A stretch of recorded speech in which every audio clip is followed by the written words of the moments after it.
So I went into court and I said to the judge, I just want visitation. And she said she'd never seen an adult child come into court, ask for visitation, and not want a conservatorship. So I withdrew the petition for over the estate, and I said, please give conservatorship to his wife. Can you still let me in to see my dad to say goodbye before he passed away? And she did. She granted it. And in that time, I asked my probate attorney then, can we draft a Peter Falk bill that streamlines this process and allows a path for visitation without spending $100,000 to go to court and to fight for something that is so expensive to do? Peter Falk was more than just an actor.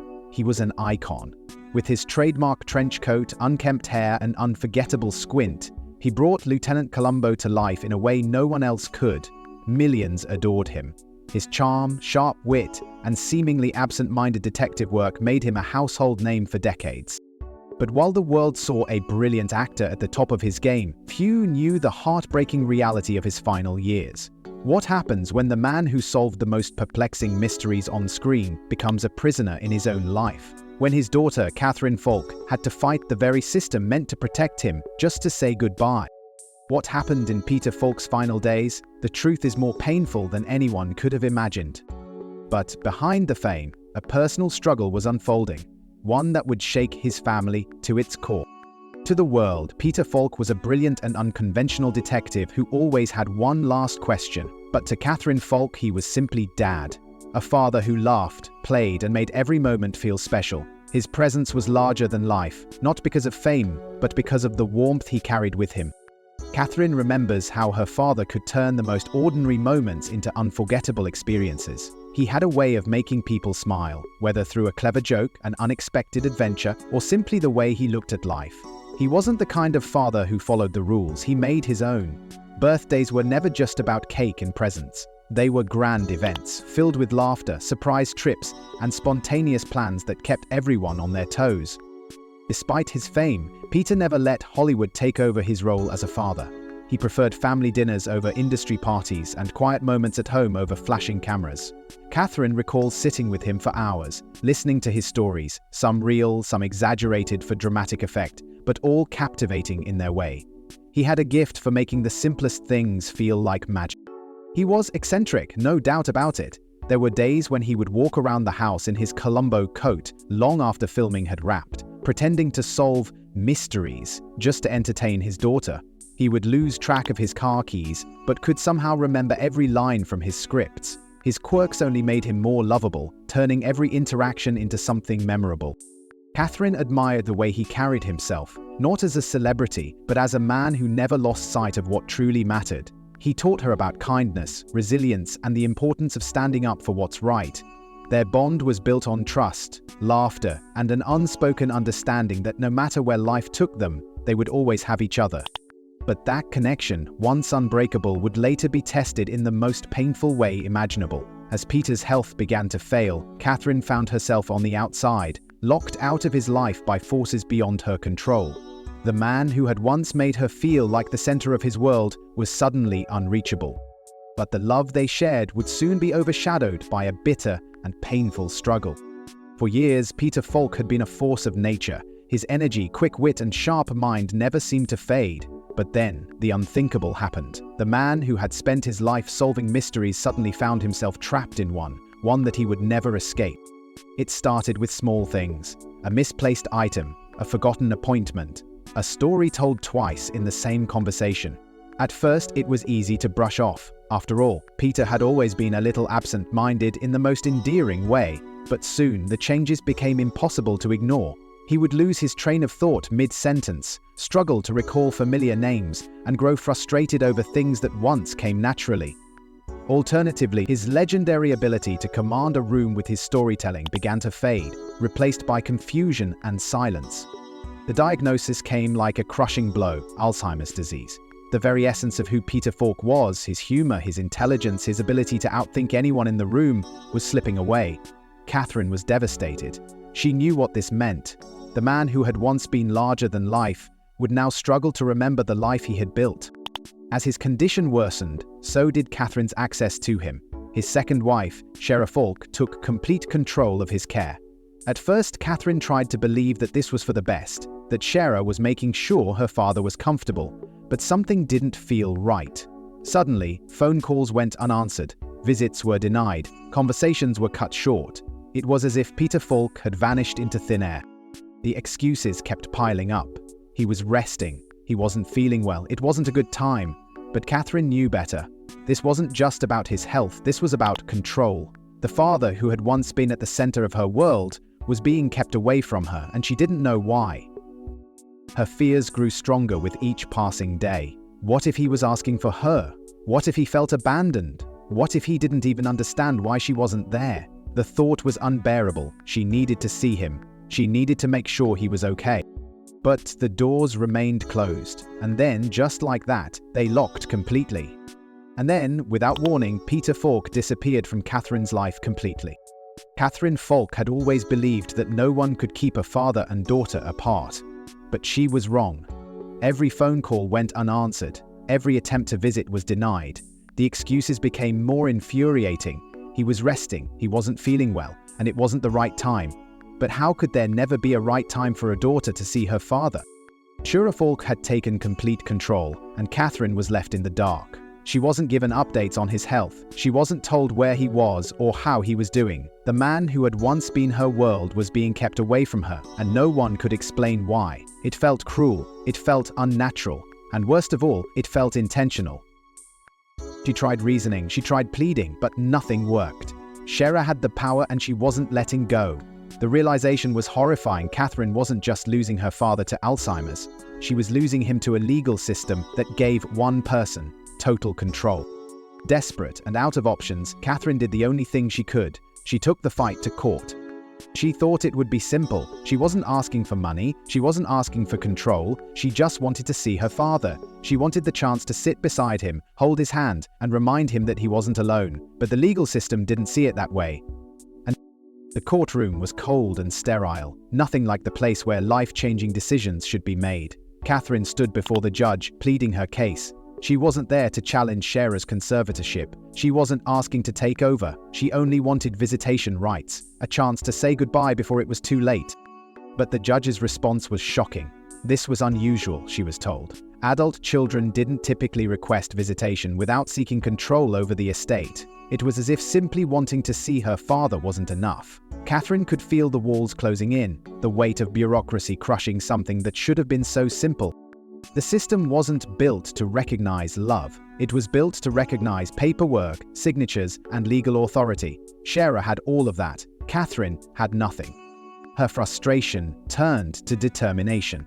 If the legal system wanted to make this a battle, then she would fight with everything she had. Because no one, not a judge, not a law, not even the woman who had shut her out, was going to take away her right to be with her father. What should have been a simple request turned into a fight that exposed deep flaws in the system. Catherine Falk's battle in court was not just about her father, it was about a system that had failed him. Conservatorship was meant to protect those who could no longer care for themselves, but in reality it often did the opposite. Once a conservator was appointed, they had near total control. They could decide who had access, who was shut out, and even what medical treatments were given. For Peter Falk, that power had been handed to Shera Falk, and with it, Catherine was erased from his life. What made it worse was how common this kind of situation was. Catherine's story was tragic, but it wasn't unique. Across the country, families had been torn apart by the same legal system that claimed to protect them. Mickey Rooney, a beloved Hollywood legend, had spoken publicly about the abuse he suffered under a conservatorship. Joni Mitchell's case raised questions about who truly had her best interests at heart. Britney Spears had been placed under legal control for more than a decade, despite being fully capable of managing her own life. The legal structure was designed to give guardians near absolute power, often with little oversight. Courts rarely questioned the decisions of conservators, assuming they were acting in the best interest of the person under their care. That meant families had to fight for even the most basic rights, spending thousands of dollars just to be in the same room as their loved ones. The financial burden was staggering. Many who wanted to challenge a conservatorship simply couldn't afford the legal fees. The system was built on complexity, forcing families to spend months, sometimes years in court, draining their savings for a chance to see someone who was slipping away. And while the courts debated, time ran out. People like Peter Falk, once full of life, now trapped in a legal nightmare, spent their last days surrounded by lawyers instead of loved ones. The most disturbing part? It wasn't illegal, it wasn't a mistake. It was how the system worked. Families were being kept apart not because it was right, but because the law allowed it. The balance between protection and power had been lost, leaving vulnerable people like Peter Falk in a world where legal documents mattered more than human connection. But Catherine wasn't about to give up, not when her father needed her the most. Peter Falk was slipping away, and Catherine knew it. His health had declined faster than anyone expected, and with each passing day, she feared the inevitable. She could feel time running out, but the walls around her father remained firmly in place. She had fought in court, pleaded her case, and done everything in her power to see him, but the system didn't care about her desperation. The system only cared about paperwork. She made one final attempt. She begged the court for just a few moments with him. She wasn't asking for control. She wasn't asking for anything more than the chance to sit beside him, hold his hand, and remind him that he was not alone. It was the simplest request in the world, yet it felt impossible. The final ruling came down. Catherine was granted visitation, but only under strict conditions. It would be monitored, controlled, and limited. There would be no privacy, no quiet moment for father and daughter to share their last goodbye.